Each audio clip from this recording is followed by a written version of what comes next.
Okay, here we go. And folks are starting to roll in. Our attendees list is growing by leaps and bounds. And we're going to make sure we're over here streaming on Facebook. And now, you should know. Hi, everybody. Welcome, welcome, welcome. So pleased to see you all showing up and joining us today. This is great. And we're underway. We are now live streaming on Facebook. Terrific. Great. Well, I'm going to just kick off with a really quick hello, and I'm going to say the same thing a few times while people filter in, which is please jump on into the chat room here in Zoom and let us know where you're coming from. One of the things you'll need to do is change the drop down in there to everyone instead of just all panelists. I really don't know why it's that way by default, but it is, and there's nothing we can do to change it. So please jump in there, change the chat down to everyone, and introduce yourself and let us know where you're joining from. And in the meantime, we're going to let people keep filtering in here for just a couple minutes. I believe we are streaming on Facebook, if I'm not mistaken. Yep, we are. I just saw myself go like this. And I think we're live. Great. Well, welcome everybody, one and all. It's a beautiful, sunny, slightly chilly Wednesday here in Santa Cruz. And we're going to let people keep filtering in and keep joining us on live. So if you are joining us on live, Lee is here. Lee and I are getting our tea together. We're about ready to get started in just a couple minutes. How you doing, Lee? I'm doing good, man. How are you? Looks good. I'm excited for another tea chat. Too. It does help when you unmute yourself when you talk, huh? I've heard about that. I read something about that in the Zoom user manual, which I read cover to cover yesterday night. Oh, that'll put you to sleep. Yeah, it helped. It was good. I can see you actually doing that. You were serious, huh? Oh, God, no. But great. Well, hey, listen, I'm Ben Cox. I'm the co-founder of Holden Qigong. I've been working with Lee for several years, putting together all the online training and the video and doing all the stuff. And that's why I've been really pleased to join everybody during this these Tea with Lee sessions and during our live classes lately. It's really nice to start to put some faces to the names I've been seeing in our customer service and in our world for a very long time. It's been great for me. And just want to welcome everybody again. And again, just a little bit of housekeeping. So when you go to Zoom chat to introduce yourself, please switch that little drop down right above the message to say all panelists and attendees, or everyone, or whatever it is that it's. I think it says both. And then everybody will see you and what you're saying, and you can introduce yourself to the rest of the group. Love it if you guys are active in there and chatting amongst yourselves. I think that's great. Couple of other things we're going to do. We're going to have Q&A. So there is a Q&A button down in the Zoom area as well. And at some point, we'll probably also be doing some live Q&A for people who want to come on camera and say hi to Lee and ask their question. But we'll give you instructions on how to raise your hand at that time and just start with a clean slate so as to avoid the people raising their hand now and then wandering off problem. Great. I see some people in from Reston, Virginia, Birmingham, England, Manchester, England, New York City, New Jersey, New Zealand, Sydney, Australia, Amsterdam, Sweden, Hawaii. Wow, there's so many people from so many places. This is amazing. Traverse City, Michigan. You haven't been there in a while, have you, Lee? You're muted, Lee. Oh, I was talking to my mom who's sitting next to me here. Oh, cool. She's trying to figure out how to jump into the chat room. Oh, cool. Well, I was just saying, you haven't been to Traverse City in quite a while. I haven't been to Traverse City in a while. I know, I miss it. It's such a great place. Maybe I time. haven't been anywhere in about 6 weeks. Yeah, me neither. Well, great. Let's get started. So we're about 5 minutes in, and those of you who are just joining us live, welcome to everybody. Again, I'm the co-founder of Holden Qigong. I'm Ben, and I've been working with Lee for about 5 years, building all of these online trainings and making all this stuff available to those of you around the world. Really the mission that we're on with Holden Qigong is one of helping folks transform their own health and take control of their own vitality through these Chinese medicine perspectives of preventative care, taking care of yourself in a preventative way. And, we deal with a lot of folks who are dealing with, emotional, physical, all sorts of issues. And Qigong has been enormously helpful for a lot of those people. So one of the main reasons that we do what we do is just to watch the transformation take place when people start taking care of themselves and taking control of their own health and wellness. And it's just the most profoundly touching thing about what it is that we do is when we see that happen. And I know for a lot of you and a lot of the folks who've been joining us recently, ever since we put out this immunity emergency kit and have started to offer free trial to some of you for the subscription, the folks that have been writing in and just the feedback that we've been getting has been just extremely positive and grateful, a lot of gratitude. And so I want to reflect that gratitude back to all of you. It's because you are taking control of your own health and wellness. It's because you are adopting these practices, trying them, being open-minded enough to find out how good they feel, and then working them into the fabric of your life, that we're able to see this change taking place in front of our very eyes here in the US. And this is one of many practices and modalities that people adopt, but we're just so grateful to be a part of that, and so grateful to have a community of people like you who's showing up and participating at the level that you are. So just wanted to start out with a little bit of thanks. Thanks for being here. Thanks to those of you who are taking the time to jump on and watch Lee and I have a little chat and ask your questions and participate in the community and get to know each other in the chat room and so forth. So just wanted to start with that. How about you, Lee? How are you doing? Thanks, guys. I mean, this has been great. It was just something that we had an idea like, oh, let's have a little chat and have a tea session, say hi to everybody and see if there's any questions, see how we could help. That was one of the reasons why we wanted to make the immunity kit as well, and just give back in a time when people might need resources and tools. And I always feel like Qigong has a lot of resources to help people lead healthier lives, to tap into what they want, become happier, more connected. It's just when we have energy, we're resourced and we're resourceful. And when we feel depleted of energy, it's easy to get overwhelmed. And it's especially easy to get overwhelmed when there's a lot going on and there's a lot of stress around us. So in times of change, I think leaning in and doing more practice can be extremely helpful. And I think it was just our goal to be able to make that available to people. And it's been great to have people take us up on it, not only in the routines, but in things like this. Fantastic. Yeah. The live classes we've been doing for a couple of weeks now at the Qi Center, just the same kind of vibe, that a lot of people joining and participating.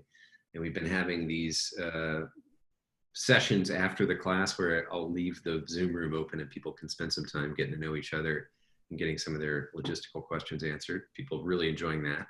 And we've been having these sessions before where Lee's there in our studio answering questions and giving people an opportunity to interact. And that's all brand new to us, isn't it, Lee?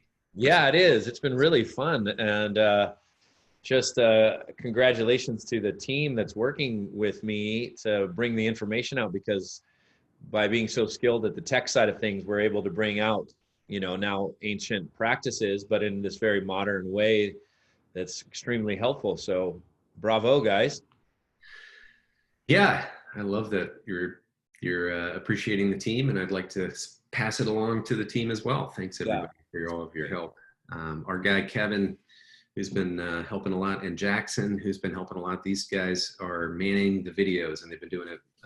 Jackson's been doing it for quite a while. Kevin's been working with Lee for a long time. He actually was the director, I think, on the first set of DVDs out in Tahoe.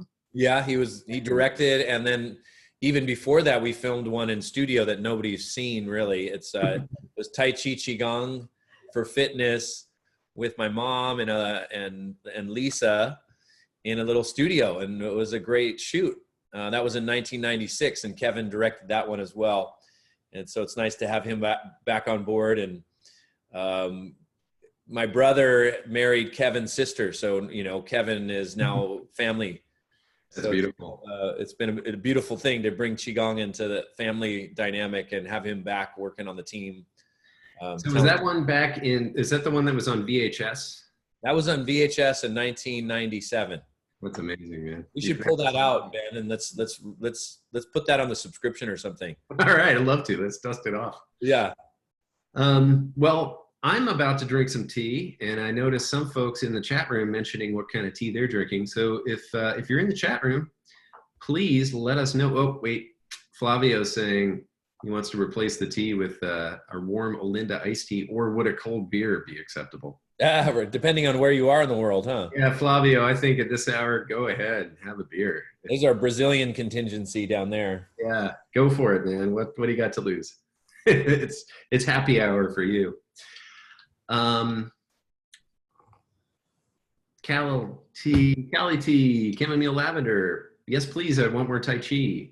Mint tea. This is great. Okay, so folks, I've got a teapot today, and I'm gonna show you a little trick about this teapot. This is one of my nicer teapots, and it seems really plain and really simple. But what's amazing about these Yusheng teapots, and when they're really masterfully crafted, is you notice it's just a little tiny bit of play in the lid. But when it's hot and everything swells to different proportions, the lid fits perfectly. I don't know how they do this. It's absolute magic to me, and it's the sign of an amazingly crafted teapot. And so I'm going to fill this up today. I'm also going to give it a little burnishing. So this patina these pots develop, they can shine really nicely. And this thing hasn't been shined in a bit, so give it a little love here. So hopefully you guys can see that gleam on that teapot. I think that should be in the name of a new Qigong move. Shine in the teapot? Patina. I love it. Yeah. Today I'm drinking a combination of two teas. I'm gonna go crazy today. I'm gonna blend them, which is actually really fun for me. We're having Pu'er. Oh, I see some Pu'ers. Oh, Unblended Brick 2006. Mikey is a classic Hidden Peak drinker. It's fantastic.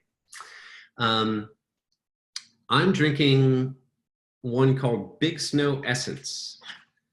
Lee, you mentioned you were going to drink some Big Snow Mountain today. Yeah. And so I have a cake here called Big Snow Essence. It's got a pretty groovy looking cover. Wait, I think that's upside down. There we go. And I'm also going to combine it with a little tiny little mini tocha, as they call them, which is like a little tiny bowl shape. And I'm going to combine this with the Big Snow Essence. And this is also upside down. Nope, that's right side up. I had it right. Little tiny tea bowl. And the leaves on this are just so incredibly tiny and finely chopped up. So it just gives you super dark tea very quickly.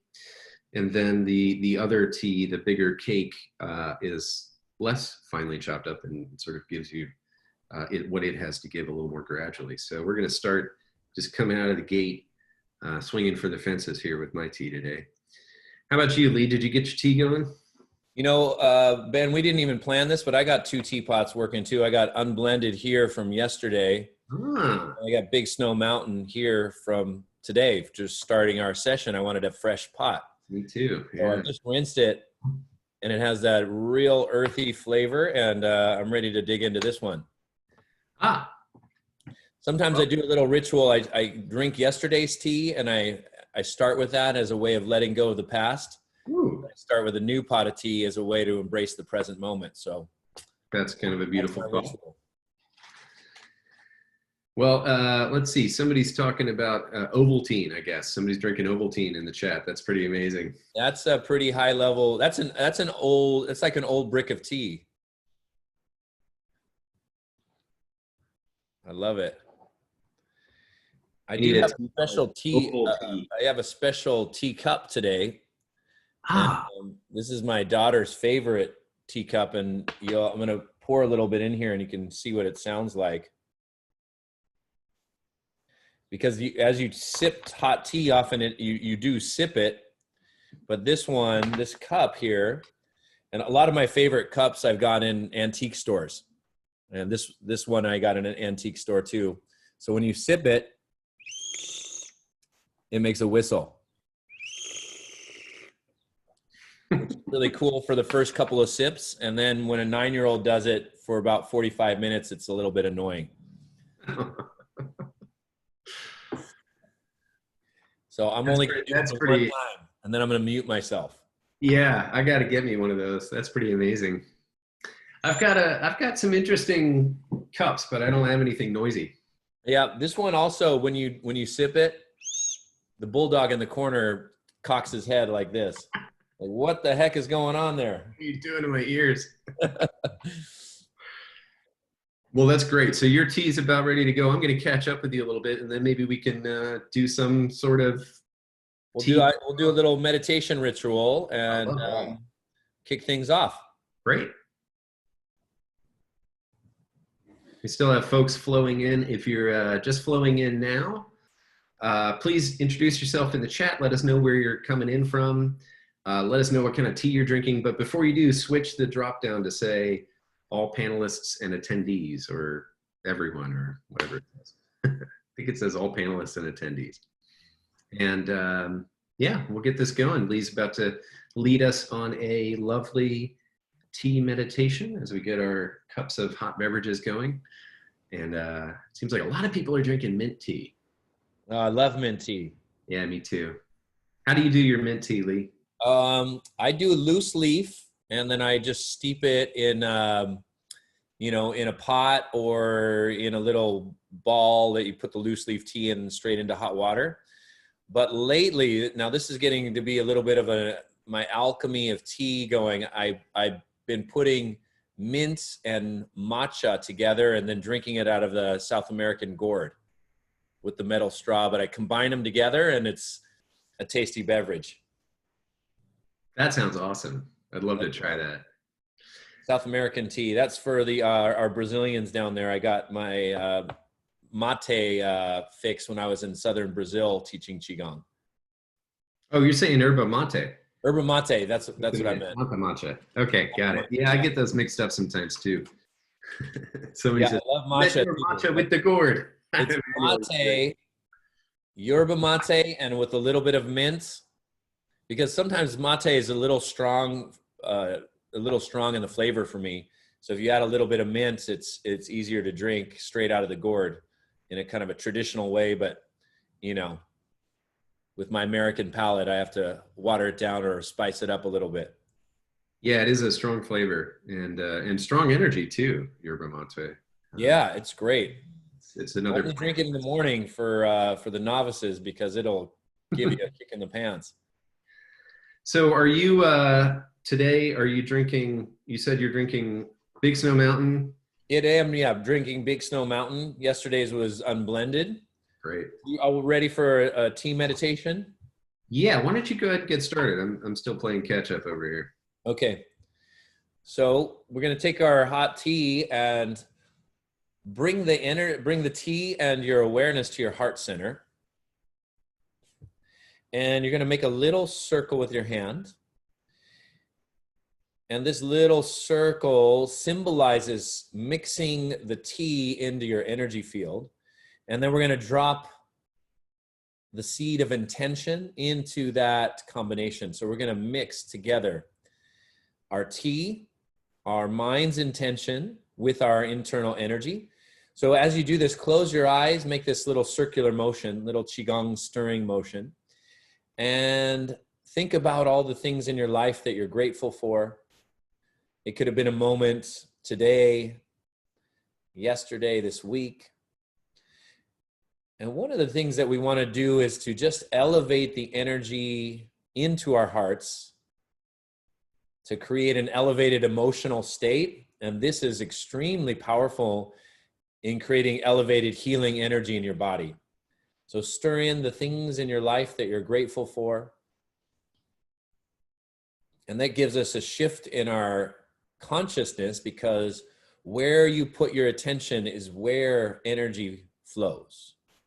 In Qigong, they say, the mind leads the Qi. So we're leading the Qi into the heart and putting awareness into what we're grateful for. Stir it in, and then we're going to take a nice sip of our tea.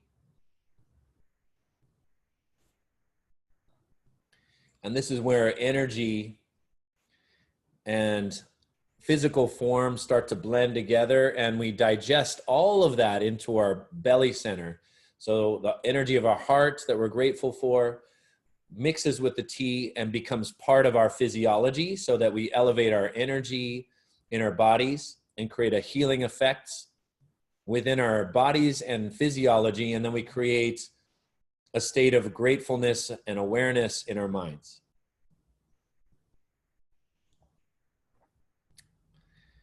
And now we're ready for an elevated conversation. That's right. That's beautiful. Yeah, I'm very grateful to be here, having tea with you, Lee, and having tea with all of our folks in attendance who've taken the time to join us today. I just noticed it's 2:22 on the 22nd, so I'm grateful for the serendipity of those numbers flowing by. Fantastic. Yeah. So is there anything in particular that you'd like to cover today and just chat about before we get into Q&A? Oh, that's good conversation. I mean, it's always a good time to start with gratitude, especially when we're in the midst of, this pandemic and people are really, focused on the stress and what's going to happen and uncertainty. We tend to face our powerlessness over certain circumstances. And there's always things in life that we're powerless against, because life is ruled by invisible forces. And invisible forces is the description of Qi. What are some of those invisible forces? Well, it's easy to just look at things like gravity as an invisible force that we're all working with. in Qigong, we work with it in a supportive way, lining our bodies up to the force of gravity so that we become energized from the earth's Qi, as opposed to fighting against it and contracting our muscles. And as we start to look at where we might feel powerless, we then shift into where we might feel powerful. Where we feel powerful is when we start to orient our energy towards the inside and let go of control of the external. And this is efficient use of energy, and we become non-resistant. And then we become more powerful because we really understand where we have power, where we're powerless. And then we cultivate our energy, we cultivate our power so that we're more influential in the external circumstances of our lives, because we're more powerful and connected within ourselves. And so this is what Qigong really helps us to focus in on, letting go of where we're powerless so that we're not contracting muscles, we're not spinning our minds into looping thoughts and negativity, but we can hold that energy within us, and we can conserve that energy and then invest it into ourselves, invest it into our sense of health and vitality and happiness and joy and inner peace and clarity of mind, rather than spending our energy, our precious life force energy in, thoughts that tend to be merry-go-round in a negative spiral. So I think that's the challenge at this particular time. That's always the challenge, but even more so at this time. How do we really design our consciousness, design your mind so that the thoughts that we're listening to and visualizing are positive, or something that we actually want to be tuned into? Understand that your thoughts is like a broadcast. It's like being on a radio station. They just start to play without your choice. And so we as the choice maker, can put our mental energy on the right station that gives us a harmonious frequency rather than a discordant one. And I think that's the big challenge, is to really work with the energy of mind. And that takes physical practice, breath work, and some conscious awareness.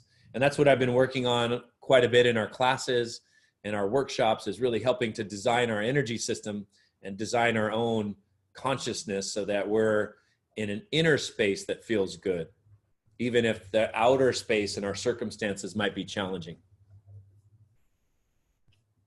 It's been really a powerful aid to a lot of people, I think, during this time. While you were talking and saying what you were saying, I was digging through this book called Awakening to the Tao, which is Liu Yiming. I'm totally mispronouncing that, I'm sure. Translated by Thomas Cleary, who's one of these Taoist translators who's translated a lot of Taoist texts and so forth. And this one jumped out at me. I read this yesterday, and then based on what you were saying, this jumped out at me. It says, it's called The Heart of Pine, the Joints of Bamboo. The heart of pine is solid, the joints of bamboo are hard. Therefore, they do not wither in the cold of winter, but continue to flourish even through snow and frost. What I realize as I observe this is the Tao of establishing life through cultivation and discipline. If people can avoid what is shameful, be serious, sincere, and impartial, then their hearts will be solid. When the heart is solid, one cannot be corrupted by wealth or status. One cannot be moved by poverty or lowliness. One cannot be suppressed by authority or force.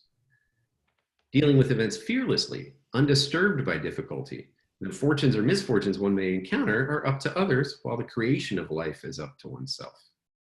If people can cultivate themselves and control their affairs, resting in the proper place, standing firm and unmoving, then they will be regulated and strong. Being regulated and strong, they do not act in any way that is improper. They do not dwell on anything but the Tao. They do not do anything unjust. Accepting the bitter along with the sweet, able to lead and able to follow, accepting both life and death, always responsive yet always tranquil, not moved by things, firm of heart and strong in discipline, one can thereby handle ease. One can thereby handle danger. One can thereby act. One can thereby rest. And one can thereby change adaptively without hindrance, unfixed to any given pattern, uninhibited in any way. It's a little thick because of the language. I believe that a lot of what this guy was writing, a couple hundred years ago. So some of the words and some of the phrases strike us as a little bit odd in this time, but I think the principle is similar to what you were saying. This cultivation, by cultivating consciously when you can, then when you show up in these adverse times, you have the ability to sort of weather them without all the hyper reactivity. So that was what jumped out at me and kind of came back to me from yesterday when you were talking there. I think you're muted, Lee. Sure looks like you're saying something interesting though. Oh yeah, there we go. Thomas Cleary is a great translator of a lot of ancient Taoist texts, and there's some great books, and they are often a little bit maybe thick and poetic and flowery in their language, and they're often referring to internal energy practices. But what the Taoists did is they would write poems that had very specific practices and energetic works, but you wouldn't be able to tell based on the poems. So these poems, as they circulated, were tools and techniques that would go around to other practitioners who would then know how to practice because they know the symbols and what they meant. And but they were guarded against anybody who might persecute them or try to take the techniques and use them for ill will. That's right. It was a whole different world. Yeah. It's so nice that we can have tea and talk about practices very directly without getting persecuted. So that's one of the beauties of our modern world, and free information. It's a lot more open than it used to be. Thanks for that. Yeah. Well, cheers, everybody. Cheers. Yeah. Should we take some questions? Let's do it. Thanks again for joining us. We're going to take some questions. I think, Lee, you've got a good flow in the Q&A section. You know where to find it. Do you want to start working through those? If you have more questions you'd like to ask, please feel free to go down to the Q&A button down at the bottom. And then a little bit later, we're going to ask for those who want to come on screen and have a two-way conversation to raise your hands. We're not doing that quite yet. We're going to do some of these first, and I believe Zach may be cultivating some from the Facebook group. So if you're in Facebook and you want to ask some questions, put them in comments, and Zach will proxy those over to us. So for now, we're going to start working our way through the Q&A in Zoom. Okay, so I'll take a question here. Ilda says she has a question about the healing sounds and the flow you've taught us goes to the lungs, the kidneys, the liver, the heart, the spleen, the triple warmer. It's called the Sanjiao. The flow of qi is lungs, stomach, spleen, etc. Can you add light to the flow we do with the healing sounds as opposed to the flow of qi taught in the acupuncture schools? The flow we do in the healing sounds often is called the generating cycle, and it flows from one element to the other. For example, water goes to wood, wood goes to fire, and we can see this, that these elements grow the next element. So water is going to grow wood. You don't add fire to a seed and have it grow into a tree. You add water to that element and it grows. So we do the healing sounds in the generating cycle, it's called. Maybe what you're asking too is that in acupuncture schools, they're working on the meridian lines and the points, and with the yang organ. So for example, lungs goes, the flow of energy goes from the lungs down the inside of the arm to the large intestine. And so this is the flow through the meridians. Now, one thing that's interesting to me is it's one qi, one energy flowing in the rivers of the meridian lines in different pathways. And just like water can take on a different shape, if you pour water into this cup, the water takes on this shape. If you pour it into this vessel, it'll take on this shape. So water, the qi will be poured into meridian lines and create different outcomes and different activations in your body. But it is one energy flowing through these meridians and organ systems that then takes on different shapes, that then takes on different activations. And so when you look at it in an acupuncture school, in meridians, it's one way. And then when you look at it in healing sounds and Qigong, it's another way. But we're still working with the one life force energy as it then takes on different shapes and qualities as it moves through us. Just like water in one river is going to look and flow differently than it does in another river, or water from a lake to an ocean is going to be different, but still it's water. All right, let's look at it. Hey, Lee, just as an aside, before you move on, I think it's very important that we start to look at a modern upgrade of the 5 elements system. And I think it's important that we translate and start to consider the first element to be tea instead of water. Oh, yeah, of course. Yeah. That? We're going to start, Holden Qigong is going to start teaching the 5 elements in a slightly new way. First element is tea now. Okay, there we go. I like it. Awesome. So it's the 6 elements.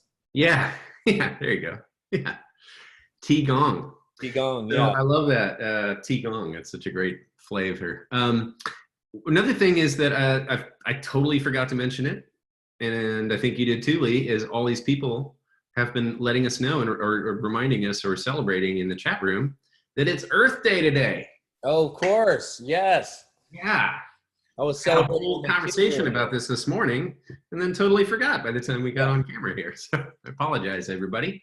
It is nice to ritualize Earth Day because every day is Earth Day, right? Because that's where we are. But it's nice to really pay special attention to what we can do to be in harmony and synergy with the Earth, as opposed to, an adversarial relationship, a harmonious relationship. And that is such an important thing that I think is very important, especially at this particular time where, the Earth is talking back to us and saying, hey, why don't we create a more harmonious relationship?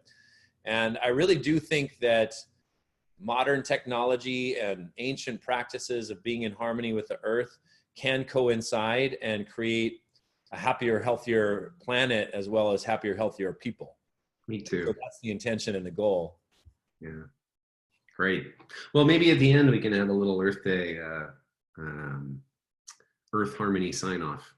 Yeah, that sounds great. So start thinking about that while you're fielding all these questions. And thanks to the folks in the chat room for reminding us. Yeah. Okay, so yesterday I was talking, somebody's asking about, Lee was talking about improving circulation, but I was wondering if he could speak specifically to hypothyroidism and Qigong. So hypothyroidism is the endocrine system. You know, and these manifestations of energy in our physiology can happen in all different ways. So whenever we take a Western diagnosis like hypothyroidism, we have to then translate it into energy or Chinese medicine. So we have to look, is it kidney qi deficiency? Is it kidney yin deficiency? Things like that. So because it's the endocrine system, we're looking at the kidneys. Because it's hypothyroidism, probably looking at something that's deficient. Often it's kidney yin deficiency. So we're going to look at tonifying the kidney yin. So then we'll look at things like the fountain and flows that would nourish the kidneys.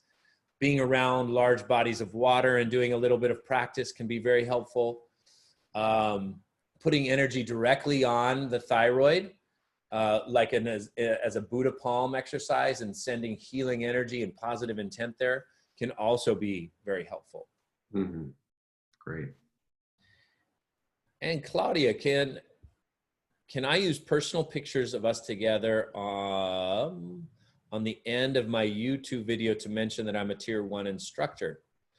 Oh, yeah, sure. Absolutely. That sounds good. No problem. It's nice of you to ask, Claudia. That is nice. I appreciate the respectfulness there. But yeah, I think one of the things about being a tier, it's just like anything else. You know, if you've got some selfies with Lee and you want to show your community that this is who your teacher was, we're of course happy to have you do that. But it is very sweet of you to ask. Nice. All right, so Deborah, what are the differences between Chinese medicine and Tibetan medicine? Differences and similarities. So they are similar. They, you know, Ayurvedic medicine from India, Chinese medicine from China, Tibetan medicine. Now, Tibet sits right between India and China, so you're going to see both of those medicines influenced. Plus, you have a very different climate. You have, you know, very cold climate, high altitude, so you're going to need some different kind of medicine. But essentially, the practices look at the energy of the body. All three of these systems do a pulse diagnosis to get a sense of what the energy is like. And then they go about balancing that energy that they find in different ways. So in Chinese medicine, you're going to lean heavily into acupuncture, herbs, Qigong. In Tibetan medicine, you might get breathing exercises. You might get some, and definitely herbs, lifestyle recommendations. In Ayurvedic medicine, you're going to get more herbal, dietary, and lifestyle. And so they're very similar. They're just going to give you different methods to balance your internal energy. Let's see, Mira has a question. With the 5 elements and associated organs, why are the particular organs chosen as opposed to the paired organs? For example, the spleen instead of the paired organ, the stomach. Why are the organs paired with one another? For example, why is it the pairs the heart and the small intestine together? So the reason that the organs are paired, the yin organs are first and foremost used as the practice organs, is because those organs like the heart and the lungs and the spleen, they're more receptive. They take energy in. And this was done through trial and error.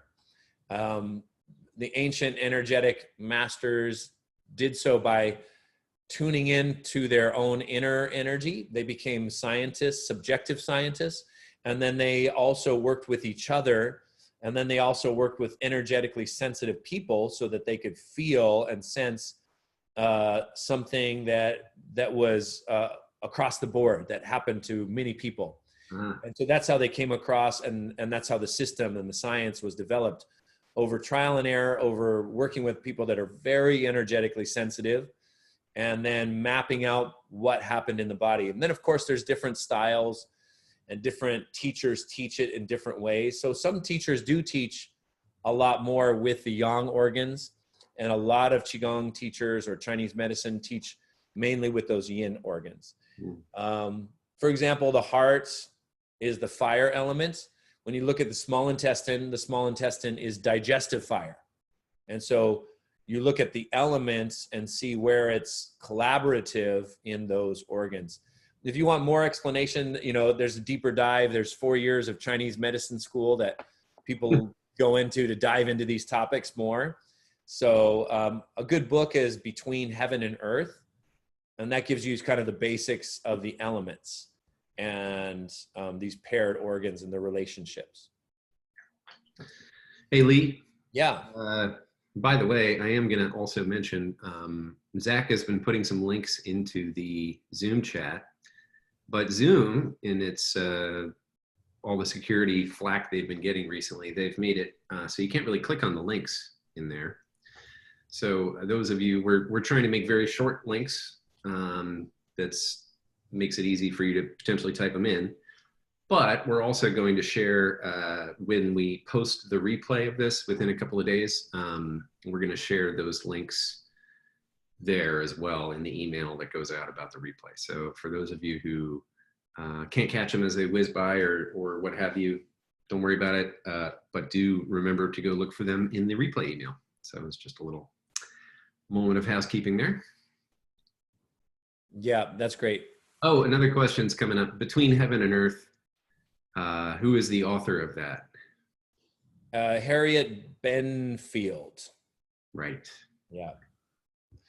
Just look up Between Heaven and Earth on Amazon and that book will come up. Yeah. Okay, let's see. Heidi has a question. This is a good one. Heidi's been feeling like she's in a cocoon bubble, a Qigong cocoon bubble over the past 5 weeks. That's great, Heidi. And she's got to go back to work next week and she's feeling a lot of anxiety.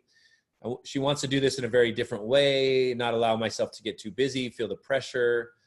I also want to keep some of the Zoom Qigong classes going, as well as I teach some live classes at the end of May. Any suggestions of mighty wise one? Just kidding, but you are wise, she says. Why, thank you, Heidi.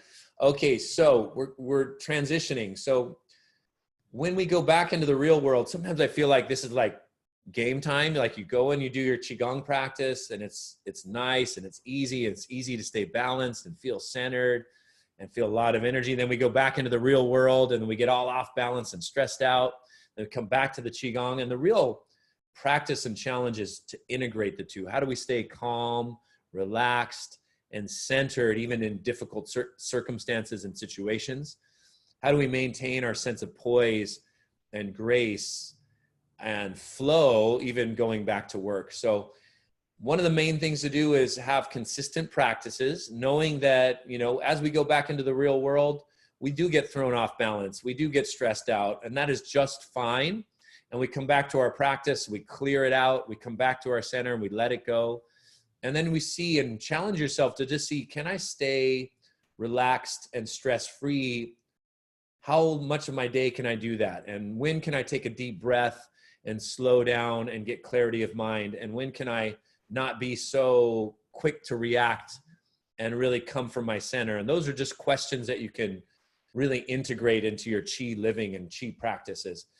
This is something that I want to do more workshops and events on, is how to integrate Qigong practices in various situations like work, relationships, things that challenge us, and how do we really work the Qigong principles into those things. So main thing is don't take it too seriously. You come back into, and there's no problem getting stressed out or getting a little anxiety, because now you have tools and resources and you've had 5 weeks of practice. So you're probably going to be even stronger in your center and your energy than you were before. Mm-hmm. So go out into the real world with a smile on your face, knowing that you have some resources that you can always come back to and you can always navigate back to your center and be able to let go of whatever stress or anxiety you might pick up during the day. And then just make it fun, make it a game when you go in there and say, okay, how am I going to work this particular circumstance to stay in the flow and non-reactive as I go into my workday. Nice one. All right. As much as I love and believe in practice of Qigong, I have perplexing issue with procrastinating and having a daily practice. Well, you are not alone. A lot of people do that. It's just human nature. Yeah. It's the inertia, right? Objects in motion tend to stay in motion. So if you get a routine going and you start, even if you do like, if you talk yourself into 7 minutes, usually it's going to be 25. It's usually going to be 25 is going to turn into an hour because you start to feel so good. So try to talk yourself into a short routine and then allow that space to create into a longer routine. But often the weather here is, let's see, I find it much easier to do daily when I can do it outside, but often the weather isn't conducive for that. Any suggestions? Routines can be really helpful. Schedule your Qigong practice the next day. Like, okay, I am going to practice tomorrow morning at 9 a.m. I'm going to give myself 15 minutes. And if I feel like after 15 minutes, I feel like stopping, I'm going to, but I'm going to give myself a half an hour and just do your routine, and then do that same thing in the afternoon or the evening and say, okay, 15 minutes, I'm going to do a little practice. And if I do 15 minutes, great. If I do 30 minutes, even better. But give yourself just that practice time, schedule it so that you don't, start inserting other things into it. Because sometimes what's really difficult is just saying, okay, I have all these things to get done. I'm going to get those things done, and then I'm going to do my practice. Often that practice gets put off.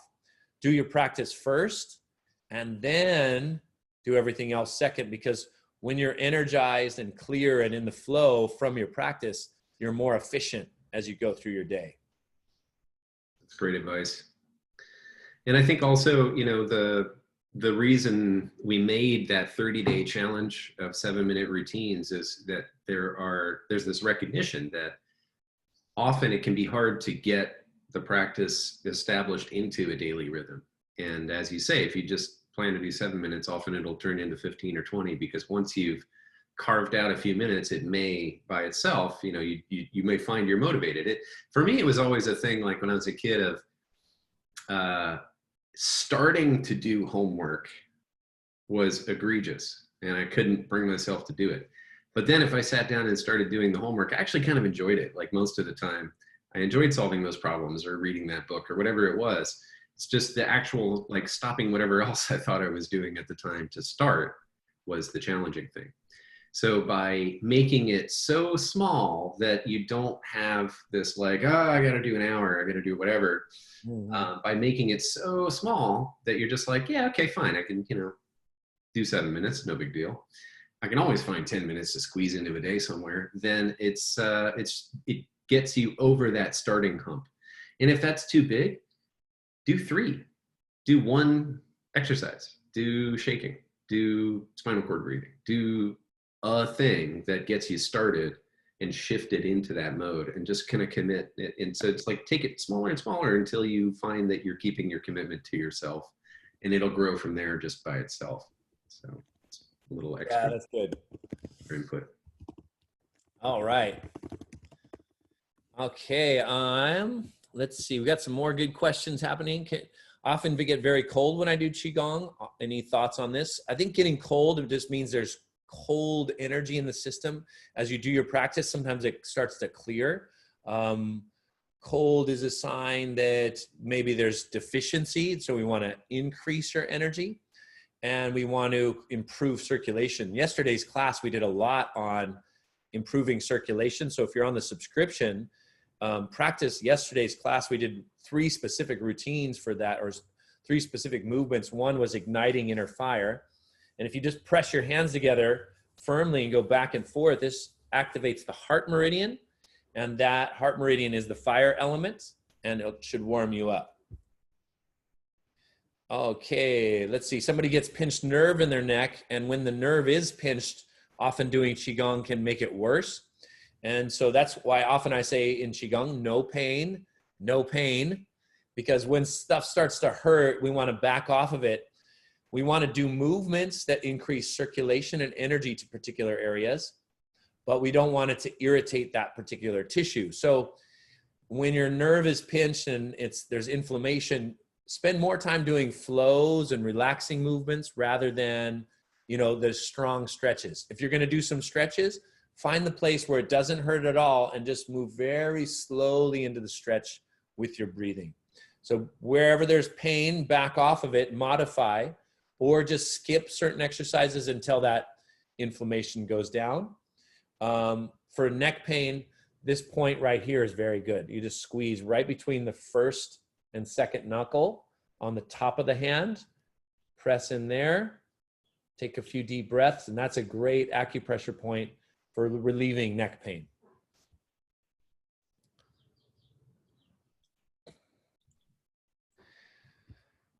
Oh, let's see. Speaking of invisible forces internally, what would you say about invisible forces coming from the earth? For example, from nature spirits, forces considered demons from the earth, and how to practice would be good for transforming those energy. So with any energies, however we feel the invisible force, your energy, your internal energy, as long as it's strong, it's said it has protection. So the best thing you can do is to create a strong internal energy, and then with your mind, tune in to the energy that you want to be picking up on. Because when you start to put attention on negative energy, things that are agitated, the stress of other people, whatever ideas that we have about the earth and spirits and demons, if we start focusing in on that, we can start to connect to it and start to play those energies in our mind. So try shifting your attention. Think of your mind like you can change the station on the radio. Start thinking about positive things. Tune into the beautiful things on the earth, the rainbows, the flowers, the beautiful animals, the oceans, the sunsets, and start just holding attention on the beautiful things in life and keeping out any of the other thoughts. And that goes for most things that we can do to shift ourselves into a more positive state. I recently had a conversation with one who believes that only in the Bible is the true source, but I am guided to my inner awareness, and I can relate well with energy and healing practices such as Qigong. Can you give your understanding of this? I mean, yes. So interesting thing about the human mind is that we want to believe in something. So, the Eastern spirituality and Western spirituality sometimes is a little bit different, but if we can just come back to the present moment and right back to where we are, we start to get out of our belief system, whatever we think the world to be, what is in the world to be true. We come back to the present moment, and it's a very clarifying and clearing. They call it sobering the mind, because the mind is a great storyteller. And we like to believe in whatever story that resonates with us. So we come back to the present moment, and then we start to bring in the stories that are life-affirming, whether they're historical, biblical, Buddhist, anything that makes us feel life-affirmed and positive. A lot of these spiritual traditions teach very similar principles about loving kindness and compassion and doing good work and taking care of each other. And these are wonderful principles to bring into your life. Where it becomes challenging is the idea of it's this or that rather than synergistic. And so Qigong, as it relates to religion, it's fine to do Qigong practice with any religion, because Qigong is breathing and movement, and it is non-dogmatic, meaning that everybody's breathing, everybody's moving their body. And can we do that even better? Qi means your aliveness. So we can agree that we're all alive. And how do we do and spend our lives, our life force energy, with more skill? And so it doesn't contradict any religion. It's spiritual, but it's not religious. And it comes from Taoist philosophy. Philosophy of Taoism means the way. So you can be a Taoist Buddhist, you could be a Taoist Christian. It is really non-denominational and non-dogmatic. It really promotes the way in which life works and finding your own way in the larger way. And so I love this about Taoist practice. It's very inclusive rather than exclusive. It really tunes into what works for particular individuals and how that can enhance your life. If we take this a little bit deeper in Taoist philosophy, we're all facing the unknown. Every moment, the only thing that we truly know is the present moment. Everything else is a dream or a belief or some story that we're telling us in our mind. And so if we can tell more positive stories, then we start bringing that positivity into our present moment, because this is what we have right here, right now. Everything else is just something that's happening in the energy of our mind. And this comes back to designing your energy and designing the mind that you want to be tuned into. Very good question, very deep, and not really enough time to go into it fully, but just some thoughts to mull over. 2 questions. When holding both hands by the dantian, is there any difference for men and women? So in traditional Qigong, sometimes they say men do it this way, women do it that way. But the intention really is just to put your awareness and your attention on the dantian. Anywhere your attention goes, then your energy is going to follow. And so now I like to do things that are not gender specific. So if you put your hands on your dantian one over the other, if you just do that now, one's going to feel more natural than the other. Do the way that feels most natural to you, and that will be the best way for your particular body. I've been hearing a lot about energy medicine. Patricia's question seems to be cut off. Oh, here it is. What's the difference between that and Qigong? Nothing really. Qi means energy, and Qigong comes from, one of the branches of Qigong is medical Qigong, and it's, Qigong is the highest form of energy medicine because it's the medicine of activating your own inner healer. And so energy medicine can come in the form of, I'm going to send you energy. It can come in the form of, I'm doing movements to move my energy for health and healing. It can come in the form of, I'm thinking positive thoughts. That creates an energy healing in my body. So Qigong is energy medicine. Lee, recently you spoke about using jade screen. Would you share more about this type, dose, purpose? Jade screen is a Chinese herbal formula that is for immunity.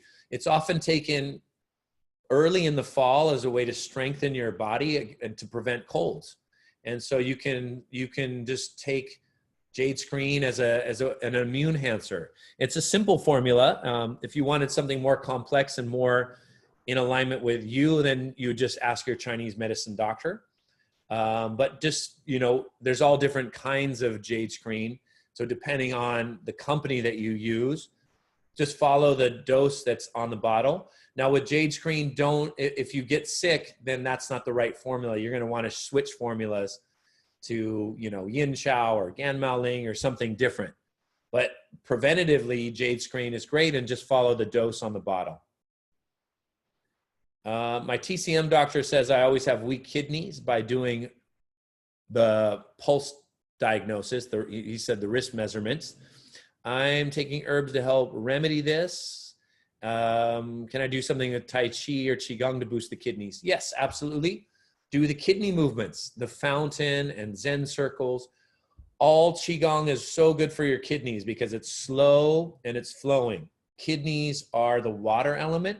So anytime you're doing flowing movements, you're going to help to boost your kidneys. So keep doing those flows.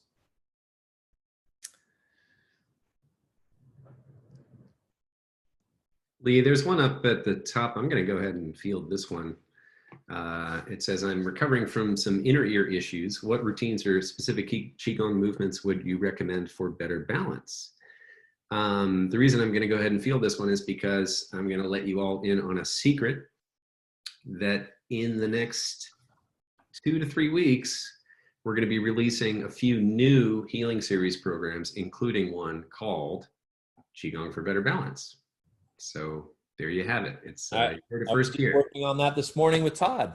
Oh, good. Right on. So it looks beautiful. We filmed it in Croatia, and the place that we were staying just happened to have a plank built into their rock work that led into this beautiful ocean. We were on an island in Croatia, so it was a perfect place to film Better Balance. Yep. Yeah, it's going to be quite a beautiful program. There's a few others that are going to be coming out as well. And again, that's all happening within the next 3 weeks or so. So keep on the lookout for that. And looking forward to releasing those. Great. And with ears, do the kidney routines. Like I was saying, kidneys are the water element is the kidneys and the ears and the joints and bones. Excellent.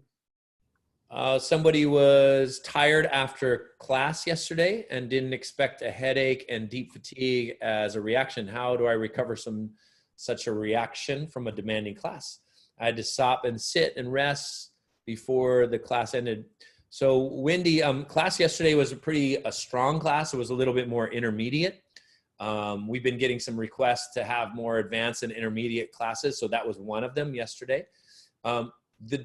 What's happening when you get a headache or get tired is that your body is going through a cleansing and a detoxification. So we poured a lot of life force energy into your system. Your system took that as a sign to go in and do a deep cleanse and healing. So drink lots of water, rest more, and know that your body is doing something very beneficial in its overall health and healing. Maybe the next day or two, do more simple classes, or just skip the harder exercises and just focus in on some flows. When you come back to classes like this, it'll be easier and easier because your body will get stronger and stronger. Mark from Taipei. I'm in week 2 of the teacher training and loving it. My question is, when practicing Qigong movements, how important is it in this stage is posture and alignments of the limbs to sensing and flowing moving Qi? Understandably, slothing or moving mechanically is not helpful, or is it more advanced aspect of training? Always there's the combination of structure and flow, and different classes and different practices focus on structure a little more than flow. Those would maybe be our standing postures. And then some focus on flow a little more than posture, but we always want to work with both of them together. So that's the combination of yin and yang. So do both. You want to be in alignment like a tree. You want to be rooted to the ground and lifted up by the top of your head to the universe. And then you want to be relaxed in between. Like a tree, or think of a river. The river has the banks of the river to hold the water. That's the structure. That's your body. And then the relaxation is pouring more water into the banks of the river so there's a stronger flow. So as you go through the practice, think about both of those things, structure and flow, as a way to balance everything. What are some good exercises for stiffness in the front of the shoulders? And why is energy getting stuck there? Well, I mean, that's very common. Sitting too long, typing, extending our necks forward, not moving the shoulder in its full range of motion, because the shoulder can do all of this. You know, I often talk about how people injure their shoulders. They put it in a cast for a couple of weeks, the injury goes away, but now you've developed a worse problem, frozen shoulder, just from lack of movement. So if any of us put our arm in a cast for 2 or 3 weeks, we'd all develop frozen shoulder, whether we had an injury or not. So movement is so key to keeping the body healthy, and doing exercises that move the joints all the different directions and in their full range, like Qigong does, can be extremely helpful. So go through all of those practices, and you can just massage the front of the shoulder, tap on it, and do those Qigong exercises for the shoulder. And that will be extremely helpful. I love the April 20th online session. It dealt with the spine, nervous system. I felt terrific. Instant relaxation. Can we do more of that? Okay, absolutely. We will do more of that. I'm like a Qigong waiter. I'll just take your order and we'll give it to you. Hey, Lee, that's great. Yeah, the spinal enlivening set is, it certainly does make a reappearance quite often because it is such a crucial part of the body and it's such a powerful set. So that is also one of my favorite sort of series of movements that I do quite often if I'm doing my own practice out in the woods or whatever. And I think on the subscription, we have a spinal set that's always on there too. That's right. People can do it. It always lives there. Right on the sort of welcome page, there is something that goes through a lot of those movements as well. It's a shorter class, but Lee, I think we're going to give the lovely people on Facebook a bit of a chance here. Okay. So Zach has shown up and he's been curating some questions from the Facebook community. So take it away, Zach. Yeah, we've got a ton of people asking questions over on Facebook. The first is going to be from Leslie Dorkin out of Dayton, Ohio. When you are rubbing the kidneys, I notice that your hands are actually below where the kidneys are. Is that because the energy of the kidneys is located below where the organ is? Sorry, Zach, you cut out just for a moment. Tell me again. Oh, sorry about that. Can you hear me now? Yeah, I can. Perfect. When you're rubbing the kidneys, she noticed that your hands are below where the kidneys actually are. Is that because the energy is below the organ?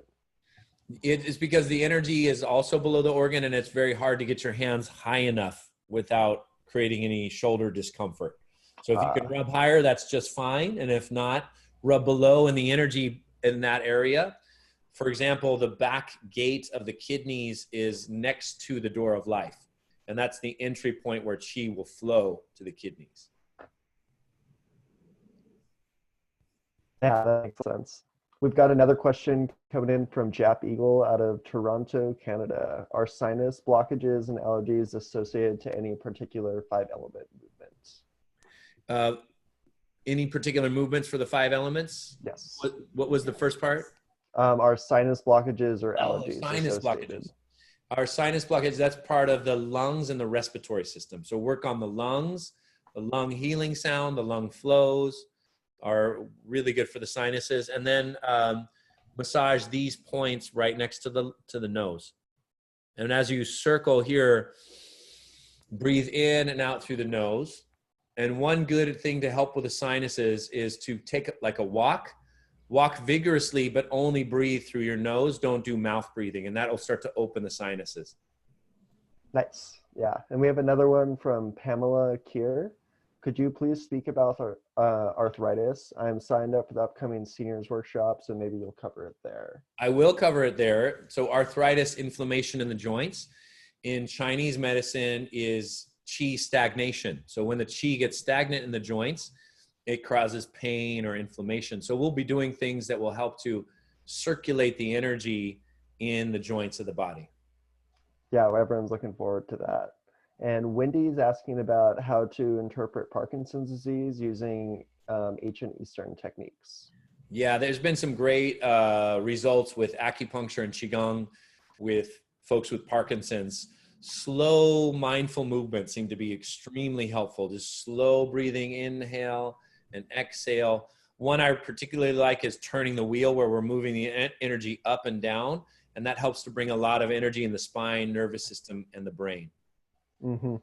Yeah, and Kathy's asking about your suggestions for morning tea rituals. Oh, what do I suggest for morning tea rituals? I suggest drinking pu'er tea or any kind of tea. Do what we did. Think about the things that you're grateful for. You could also think about what kinds of things you want to create in your day. Take a few deep breaths and then do some Qigong practice. Yep. It's always nice to have a good morning routine. Yeah, it definitely is. And we have another question from Anto from Italy. Do you think that anxiety and fear could be under control if our energies are balanced? With controlling fear? Yes. So fear is associated with kidneys and the water element. A lot of kidney questions coming up. Yeah. Why? Because fear is one of our deep-seated emotions, and it has connections to all other negative emotions as well. And so if you can use kidney sound, flowing movements, and getting in the present moment, have a way of transforming fear back into inner peace. And so it depends on where the fear is. Is the fear in the present moment? Are you right now facing a wild animal in this moment? Are you right now in a life-threatening situation in this moment? If so, fight or flight is great. If the fear isn't in this moment, it's some future fear, then your best way to deal with that fear is through relaxation or discharging the fear. So exercises like shaking. So do some shaking, then do one flowing movement, and you come back to a place that's more balanced and more present. Nice. Yeah, and Teresa is asking if you always bend your knees in every routine. Always bend your knees slightly when you're doing flows. If you're doing like stretching the shoulders or upper back and neck, you don't always have to bend your knees. But as soon as we start doing the flows, a slight bend in the knees is recommended. Yeah, that makes a lot of sense. Richard's asking about, he trains both Kung Fu and Qigong daily, and he's asking about what are the signs of overtraining are. Overtraining, fatigue, you know, like kind of feeling uncomfortable in any particular joints. Yeah, so just listen to the body. You can train a lot, but build your way into it. And it should be afterwards that you might feel like if you're overtrained a little bit, you're like kind of tired, but it's a good tired. You feel relaxed. But if you're overly tired, then back off the training. Yeah, definitely. And Mindy's asking about how the adrenal glands relate to kidneys and anxiety. Adrenal glands and anxiety. So adrenal glands are associated with kidney yang. So kidney yin is the kidneys themselves. And right on top of your kidneys are the adrenal glands. So it's kind of like the pilot light to all the yang energy of the body. As soon as you get stressed or in fear, those adrenal glands kick off, cortisol and adrenaline kicks off. It activates your heart starts to race, and this is now the fire element becoming overly active. Again, do something in and through your body, like shaking, deep breathing, and then afterwards go into slow flowing movements like pulling down the heavens. So a quick little routine would be shake for a minute and then pull down the heavens for a minute, and you come back to a place of balance. Yeah, and we have one last question from Lynn. Thank you for all this, Lee, but I just started experiencing flashes and floaters in my eyes. Can you talk about this and what can be helpful to help? Floaters in the eyes? Yes, so eyes is associated with liver. And so balancing your liver is always a good thing. Liver is both in vision, like how we're seeing and looking out into the world, but it's also an inner vision. When we close our eyes, what are the images that we have? So it has to do with our creativity, our imagination, things like that as well. So you could do some eye exercises. You could do liver exercises, liver healing sounds to be helpful. Thanks, Zach. I'll do a few more questions and then we'll have to take the rest in our next tea session. Well, I think we're ready for some live Q&A. Okay. So those of you who, I'm going to hit lower all hands, just in case anybody had their hand up and wandered off, which has happened in the past. So now is the time, if you want, to go down to participants. The list will come up and then you can hit the raise hand button. And I remember the few people whose hands I just lowered, so I've got my eye on you guys. And some of them are coming back in. This is great. So we're going to start with Gloria. Gloria, she'll be rejoining in just a second. There she is. Hi, Gloria. We can hear you.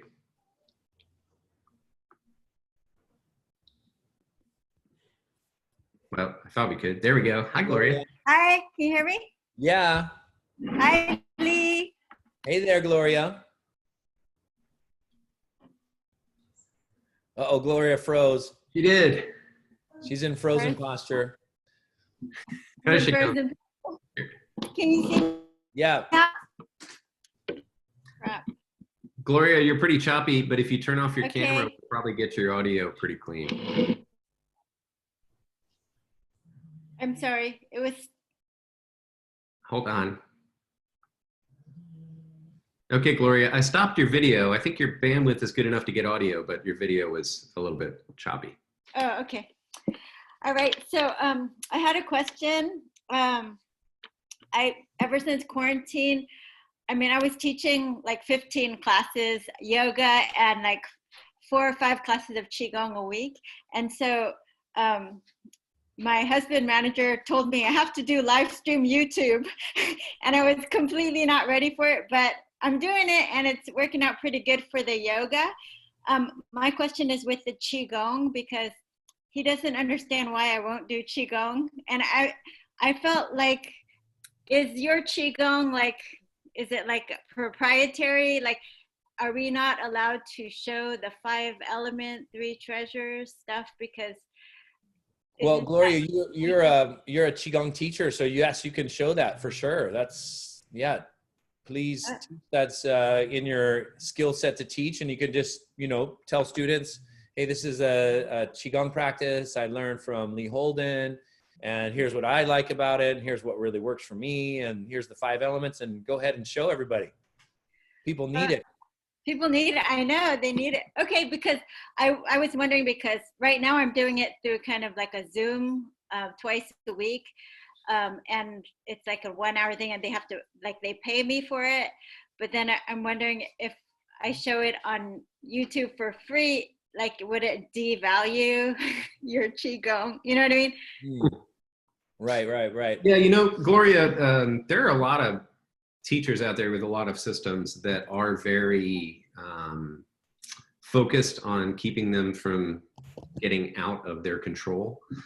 And I've seen a huge backlash. I mean, I know personally several people are certified in various methodologies that immediately lost their income because they're prevented from creating their own videos and monetizing them, or creating their own videos to promote their use of that technique.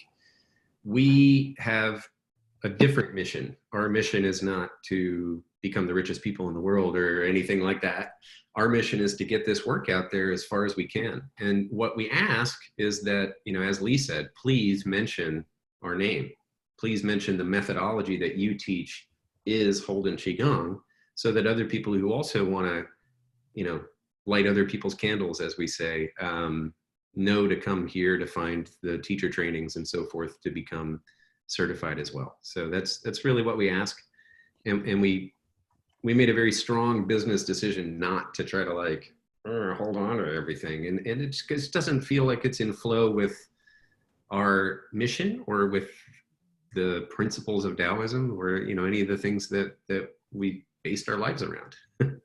Okay, yeah, I definitely tell them about Lee. In fact, I brought some of my students to your last workshop in the East-West bookstore, and they enjoyed the workshop. Yes, thanks, Gloria. Thanks for all your support, and go spread some Qi. All right, thank you so much. Bye. Bye. Next up, we have Scott. And Scott will be rejoining now and given the power to unmute himself. Hey, Scott, please feel free to unmute and turn on your camera. Oh, hello. Hi. Let's see. All right. Hi, Lee. Hey, Scott. Hey, guys. Hi, Ben. I just had a question whether or not there are any studies that show Qigong has benefited the immune system. Is there a way to even measure that?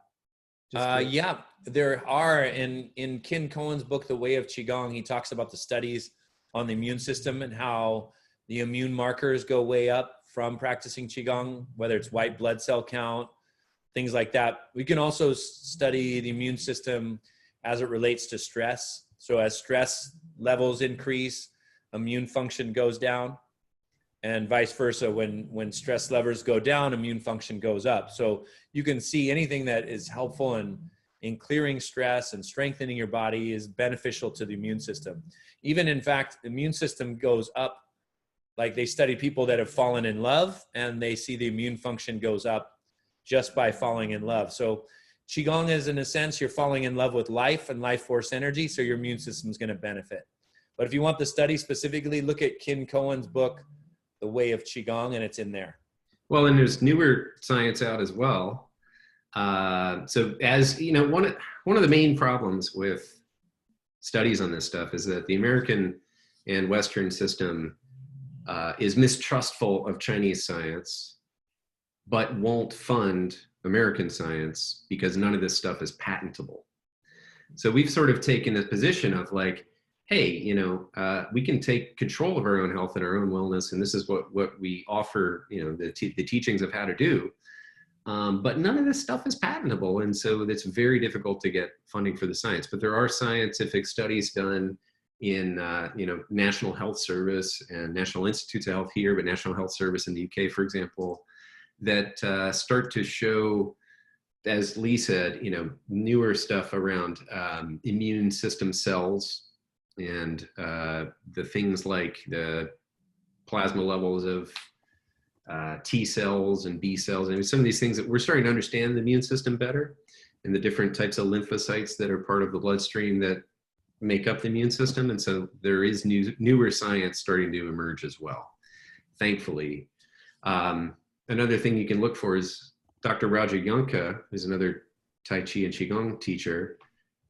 He put out a paper a while ago, I think maybe about 10 years ago, that was kind of an overview, and he gathered up a bunch of studies. That's another place like the Ken Cohen where you can see an overview of some of the studies that predate 2010. Okay, thank you guys so much. My pleasure.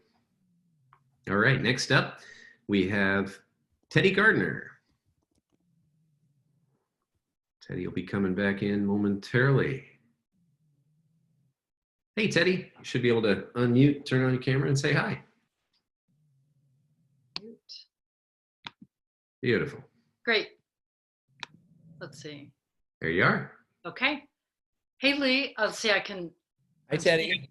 Hey, good to see you. How you doing? I started in August came down and did the 5-element 1 week. Oh yeah, nice, wonderful. Yeah, I was going to be there for 2. Anyway, I'm loving the teacher training program. Great. So I've been, I'm on week 6. Nice. Because of a lot of other work in my life. But anyway, I'm part of a nonprofit called Mindful Medicine. Okay. And we're having an online retreat this coming weekend. And we work with a lot of healthcare providers teaching mindfulness and compassion skills. And I've been asked, our 2 MBSR teachers know that I'm studying with you, that I'm a student, and they've asked if I would just share like 10 minutes of a few Qigong movements and do a short meditation, a regular simple meditation. And I'm wondering if that's acceptable as a student, just to share like shaking, just a couple, simple practices. Yeah. I was thinking of just doing the lung one, shaking and bringing down the heavens. It's going to be super short. I wondered if that's okay. I think that sounds awesome. Wonderful. Yeah. Yeah. And like Ben was saying, just share and then just briefly mention where you learned them from. And, people will probably want to follow up, or those who want to follow up can. So that would be great. Okay, great. I just wanted to make sure that was okay. And I've shared the immunity practice with so many people and love it. And just thank you for your incredible generosity. Oh, my pleasure. My pleasure. Yeah, this is what we're all about. Okay. Thank you, Teddy. Okay. Thanks, Teddy. Thank you. Great. And our old friend Emmanuel is back with another question. And here it comes. All right. Hey, Emmanuel. Should be able to unmute and turn on your camera now. And there you are. Hi, Lee. Hey there. I'm having some lung chin. It's a T61. Uh-huh. And my question was about biorhythm and pulsation. Okay. I wanted to know about the arm and leg routes, energy routes. Okay. What about the arm and leg routes of meridians? Yes. Yes. So there's 6 yin meridians and 6 yang meridians, and those go in the arm and legs, 3 on the inside, 3 on the outside, and they are named after internal organs. So you have the lung meridian, the heart meridian, and there'll be a certain amount of points along each meridian line. So think of the meridians like the rivers and the organs themselves like the reservoirs.